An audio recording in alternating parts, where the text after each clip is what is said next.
What's up, guys? It's your boy Justin with another comic book review for you guys today. Today we're reviewing America versus the Justice League. I'm a little unclear when this story was originally published because inside it said 1964, but then on the cover it says 1985, so I have no idea when this came out. In the book, it says that it takes place in like 79 or something. So I have no idea when these comics came out. I'm going to assume 1985, because this looks like an 80s comic, right? And it's very political. So this is a famous story of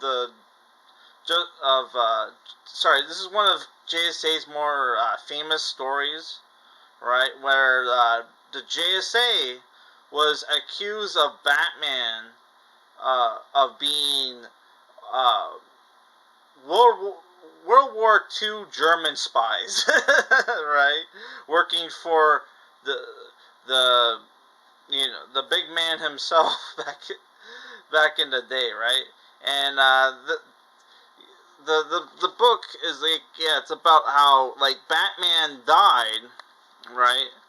And Batman on the event that if anything were to happen to Batman gave this journal, his diary to Professor C, who was a scientist who worked with the JSA, right?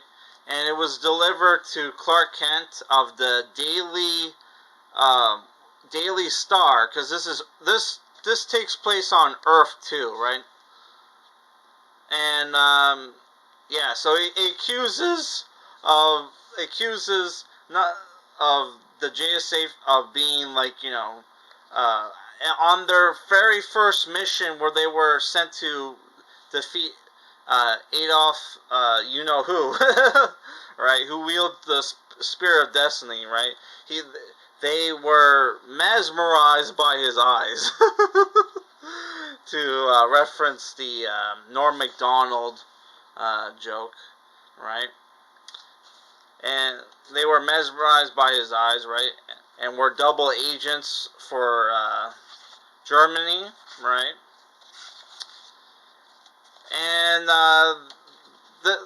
And this goes public, right? And the JSA get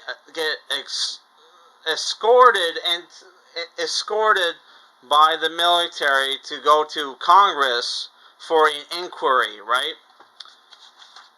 Where the JSA, including Superman, who wasn't even charged, right?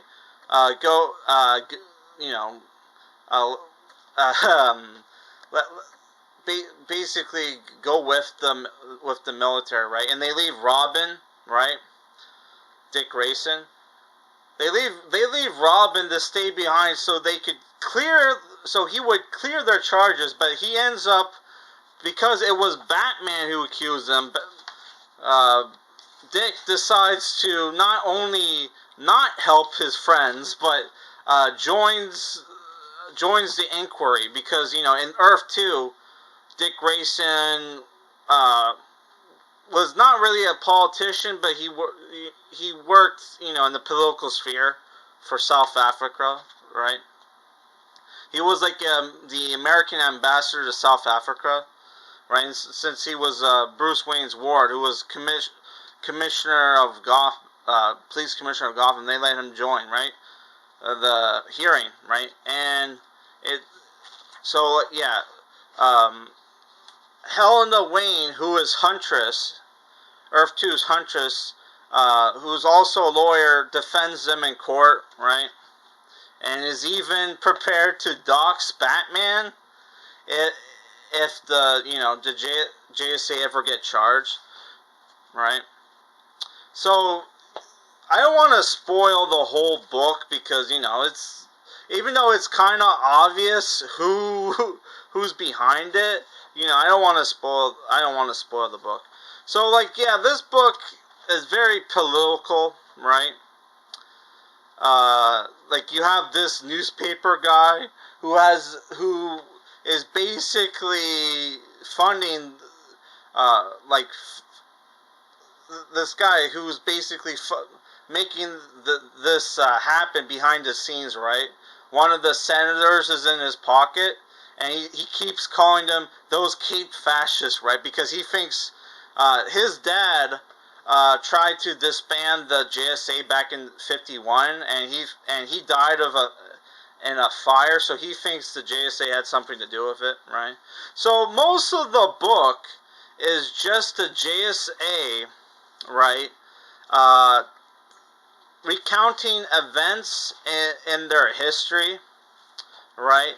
To the senators, and you have cameos from Spectre, you have cameos from the Shining Knight, Infinity Inc. shows up, right? Right, lots of cameos, right? But yeah, it's just most of the book is just the JSA recounting events, right?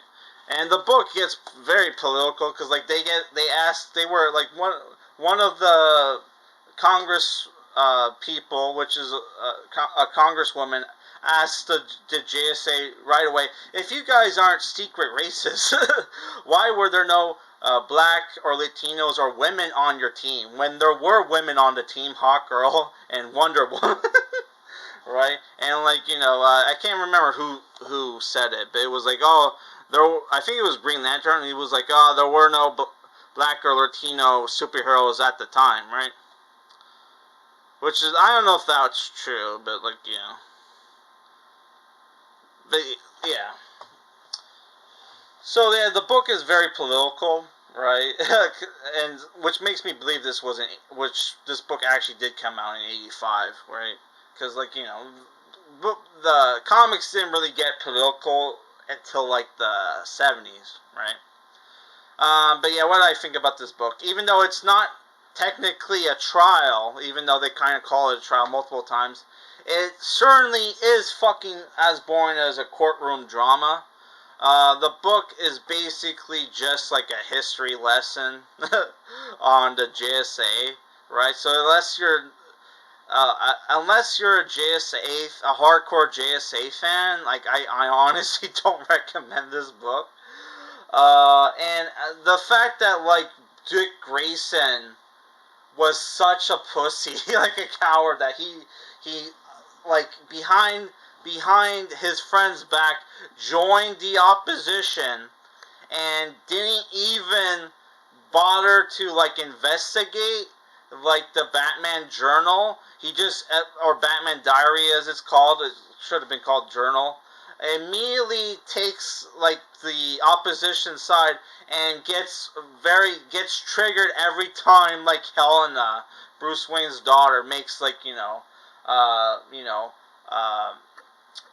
know makes like a good like argument for the JSA, right? That makes Batman, he gets triggers like, Helena, how could you? You're defaming your own father. It's like, bitch, if the journal was true, that would make Batman also like a German World War II spy. It's like, and it's like not until like the last issue where Dick Grayson's like, where like pretty much everybody thinks that the trial is bullshit, including 2 out of the 3 congressmen, right? That he decides to look into the Batman Journal and immediately finds out that it's bullshit, and like it was actually a secret clue from Batman to let people know, hey, a certain like criminal is out there, right?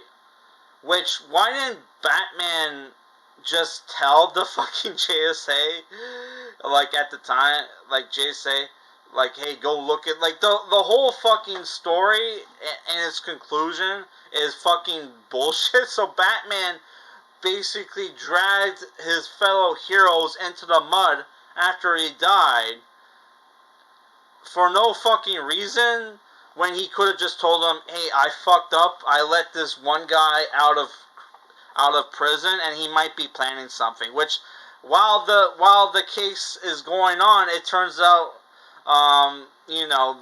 the criminal that Batman let out of jail when he was police commissioner, was planning some bullshit, which happened to happen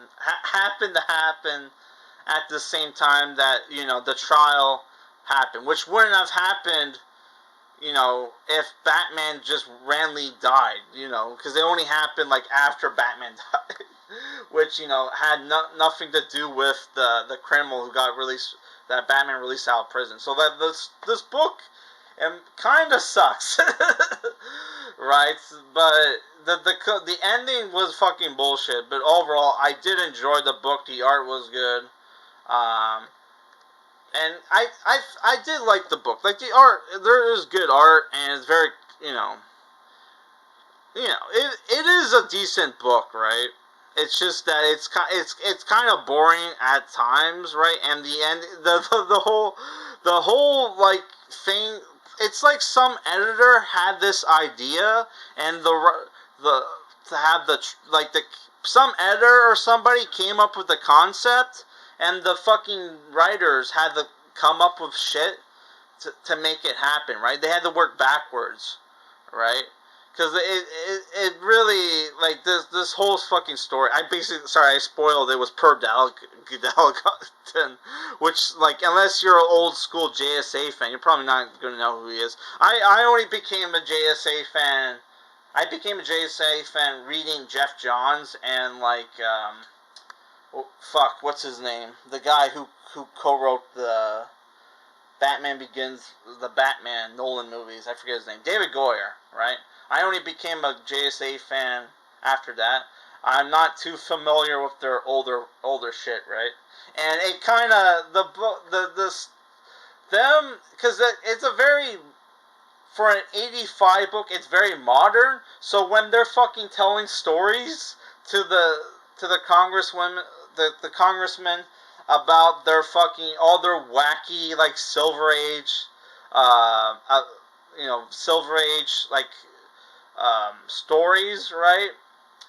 It's wacky. It sounds silly as fuck, because it's like the book is trying to take itself seriously, but they're telling stories about traveling in time, fighting giant robots, fighting spacemen, like a bunch of fucking bullshit. Right? So it's like, holy fuck. But so honestly, it's the thing where, like, I want to give this book a 5 out of 10, but yeah, I did not enjoy this book, and I don't really recommend this book unless you're a huge JSA fan. So our next review is going to be the only Namor book I could find, and that's Namor Visionaries by John Byrne. This is volume 2. They didn't have volume 1, and I went to a shitload of stores, including flea markets, to find, like, Namor comics, and the only Namor comics I could find were, well, obviously this, or, like, keys that were, like, super expensive, right? So this will have to do. But, like, I heard this was good, so look forward to that. My review for this is not going to come out until after I finish the Dragonlance book I'm reviewing on this channel.